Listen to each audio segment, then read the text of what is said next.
ng mahirap. Lagi na lang ako nagsusumikap. Ang buhay ko'y walang sidlan, puro ka lang dusa. Paano ngayon ang buhay ko?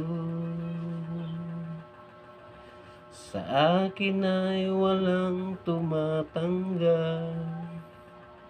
Mababa raw ang aking pinag-aralan.